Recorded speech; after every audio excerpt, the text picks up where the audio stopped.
योगी सरकार ने किया माफियाओं की नाक में दम। माफियाओं के साम्राज्य को संभाल रही बेगम, लेडी डॉन बनने की चाहत में खेल रही डर्टी गेम। नहीं कोई कम आंक रहा किसी को खुद से कम।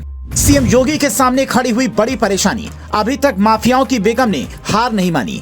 फरारी कार्ड छुड़ाए अधिकारियों के पसीने क्राइम वर्ल्ड में बनाना चाह रही है खुद के गजब के किस्से।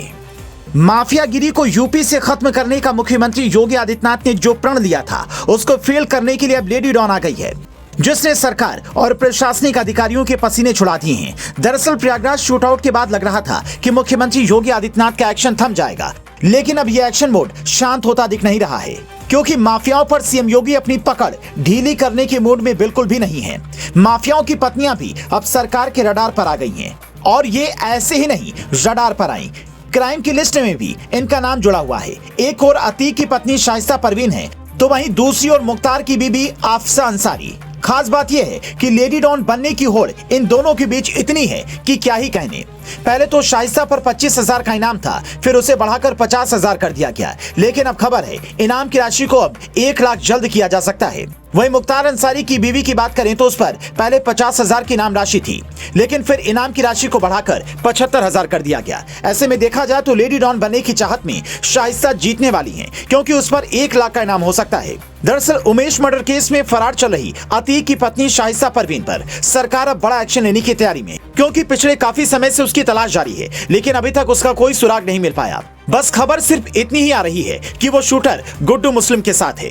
खबर तो पहले ये भी सामने आई थी कि वो असद के जनाजे में शामिल होगी, लेकिन ऐसा नहीं हुआ। जब अतीक अशरफ का मर्डर किया गया तब भी वो वहां पर नहीं आई थी। वहीं अब अगर बात करें मुख्तार अंसारी की बीवी की, तो वो भी फरार चल रही है। दरअसल आफसा पर यूपी पुलिस ने 9 केस दर्ज किए हैं, जिसमें जमीन हड़पना, मनी लॉन्ड्रिंग समेत गंभीर आरोप भी हैं। मई 2020 में ईडी ने मुख्तार पर मनी लॉन्ड्रिंग का केस दर्ज किया था। मुख्तार और उसके भाई अफजाल से पूछताछ के दौरान पुलिस को मामले में आफसा के भी शामिल होने के सबूत मिले। मुख्तार की पत्नी आफशा अंसारी भी ईडी द्वारा मामले में वांछित है, और केंद्रीय एजेंसी ने उसके खिलाफ लुकआउट नोटिस जारी किया था। माफिया डॉन मुख्तार अंसारी और उसके परिवार पर कई मुकदमे दर्ज हैं। 5 बार के विधायक मुख्तार और उसका बेटा और बहू तीनों जेल में बंद हैं।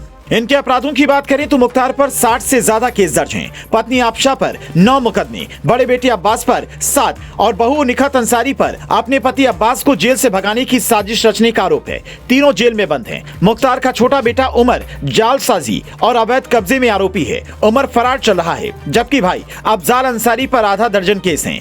आफशा पर गजल होटल लैंड डील के अलावा नंदगंज में सरकारी जमीन को कब्जा करने का आरोप है। पुलिस रिकॉर्ड में आफशा अंसारी IS 191 गैंग की सदस्य के तौर पर चिन्हित हैं। कुछ मामलों में आफशा के साथ आफशा के 2 भाइयों को भी पुलिस ने नामजद किया है। अब इन दोनों में बड़ी लेडी डॉन बनने की चाहत दिख रही है, लेकिन इनके सबके बीच यूपी की सबसे ज्यादा इनामी लेडी डॉन दीप्ति बहल है। दीप्ति गाजियाबाद की लोनी की रहने वाली है। इसका ससुराल मेरठ की कंकल खेड़ा स्थित बद्रीपुरम में है। दीप्ति पर उत्तर प्रदेश पुलिस ने 5 लाख रुपए का इनाम रखा है। पिछले 4 साल से दीप्ति फरार चल रही है, और अब शाइस्ता आफशा कौन सबसे बड़ी लेडी डॉन बनती है, ये देखने वाली बात होगी।